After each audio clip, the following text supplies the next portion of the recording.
আমি জানি তুমি আমাদের উপর খুব রেগে আছো। তোমার অভিমান হওয়াটা স্বাভাবিক আলো। এতটা সম্মান পাওয়ার যোগ্যতা বোধহয় আমার নেই দিদিভাই। মান অভিমান এ তো নিজের লোকেরা করে, বাইরের লোক নয়।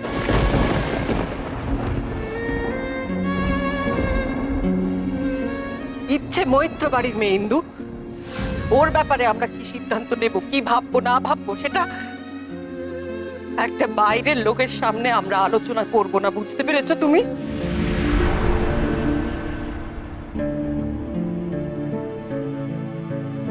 ভুলের প্রায়শ্চিত্ত হয় না। আমি হাত জোর করে ক্ষমা চাইছি লক্ষ্মীটি। এভাবে বলো না দিদিভাই, আমার পাপ হবে। বয়সে আমি তোমাদের থেকে অনেক ছোট। ঠিক এই মুহূর্তে আমি সহজ হতে পারবো না, এটা অস্বীকার করতে পারছি না আমি। একটু সময় দাও।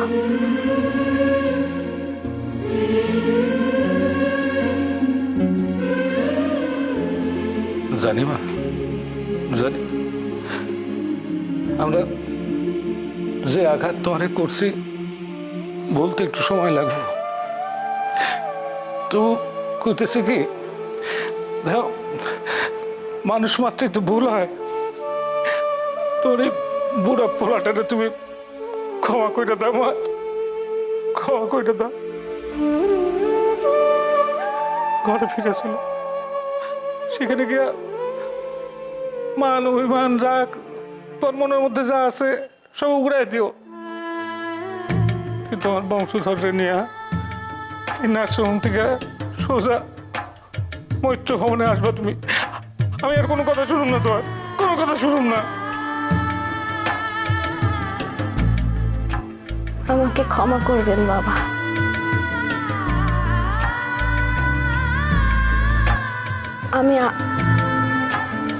আমি আপনার কথার অবাধ্য হচ্ছি আবার। কি পরিচয় আমি মৈত্র ভবনে ফিরে যাব?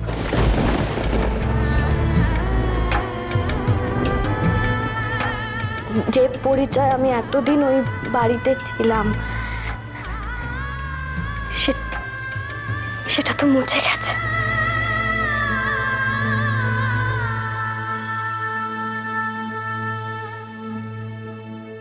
শুধু রাগের মাথায় বলা কথাগুলোকে ধরলে আলো। দিদিভাই, দোহাই তোমাদের, আর আর এসব কথা বলে আমার যন্ত্রণাটা বাড়িও না। নিজের সঙ্গে লড়াই করতে করতে আমি শেষ হয়ে যাচ্ছি আমি।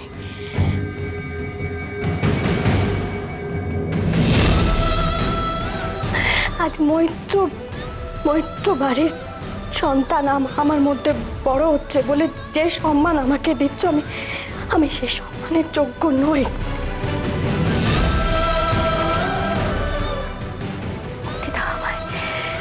মুক্তি দাও। ওই বাড়িতে আমার আর কোনো জায়গা নেই, হতে পারে না।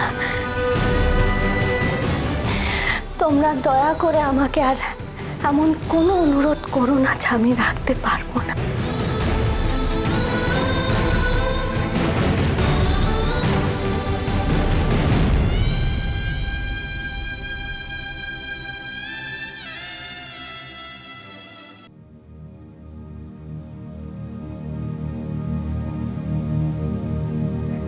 কি পরিচয় আমি মৈত্র ভবনে ফিরে যাব?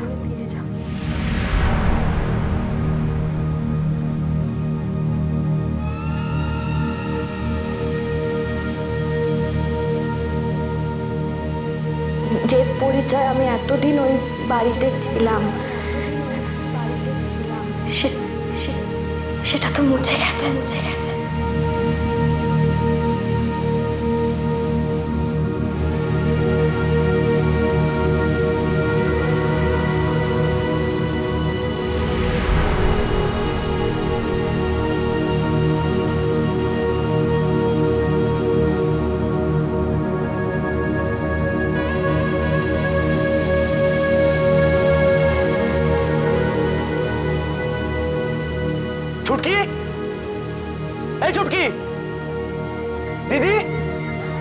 এই চটকি, আয় না, এইদিকে আয় না, শোন না, এখানে আমার আর তো ছোট বৌদি ইচ্ছে একটা ছবি ছিল না, কোথায়? আমি খুঁজে পাচ্ছি না, এখানেই তো ছিল। তুই তো ছোট বৌদিকে বিশ্বাসই করিসনি ছোটদা।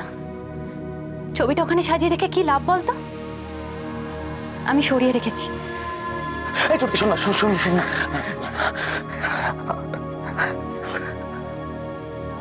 একবার বলবি ছোট বৌদিকে আসতে, তোর কথা রাখবে। হ্যাঁ শোন, আমি না, আমি এই যে টেডিগুলো, ইচ্ছে যা খেলনা আছে, হ্যাঁ না হ্যাঁ, সবকিছু আবার আগের মতন করে ফেলবো, সবকিছু আগের মতো সাজিয়ে দেবো। শোন, তুই না প্লিজ ওকে আসতে বল। ওই মাঝখানে সময়টা তো দুঃস্বপ্ন ছিল, প্লিজ আসতে বল না। তোর কি মনে হয় ছোটদা, তুই প্রায়শ্চিত্ত করবি? পারবি না, আমি বলছি তোকে পারবি না। তুই জানিস ছোট বৌদি এই বাড়িতে চোরের মতন এসছে। আমি দেখেছি সেটা। ছোট বৌদি তোকে কতটা ভালোবাসে তুই জানিস? জানিসই না। ছোট বৌদি তোর নামে একটা খারাপ কথা আমাকে বলতে দেয়নি। তুই সেই মর্যাদা রাখতে পারিসনি ছোটদা, পারিসনি।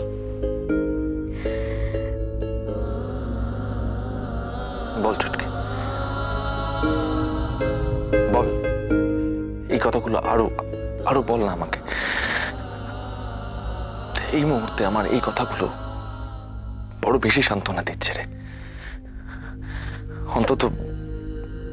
অন্তত এতটুকু শাস্তি আমার পাওয়া দরকার।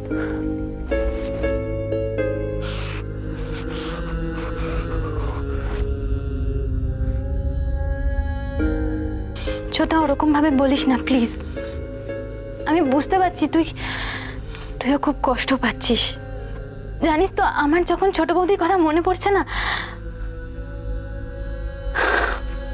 যাকে ছাড়ো সব।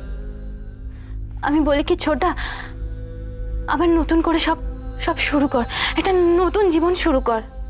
আফটার অল এই বাড়িতে তো একটা নতুন অতিথি আসছে, এর থেকে আনন্দের আর কি হতে পারে বলতো? আর ছোট বৌদির রাগ একমাত্র একজনই কমাতে পারে। তুই বরং তার কাছে সারেন্ডার কর। ইচ্ছে নিশ্চয়ই ওর বাবার কথা ফেলবে না, তাই না?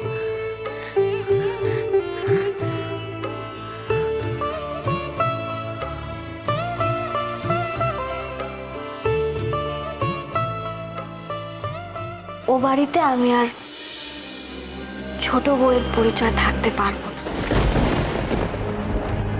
মানে সব কথাগুলো ভুলে যাওয়া আমার পক্ষে সম্ভব নয়।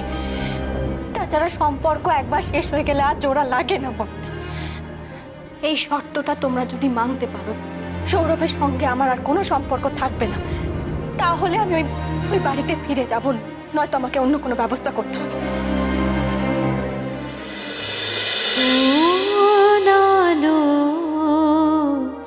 লাগলো চোখে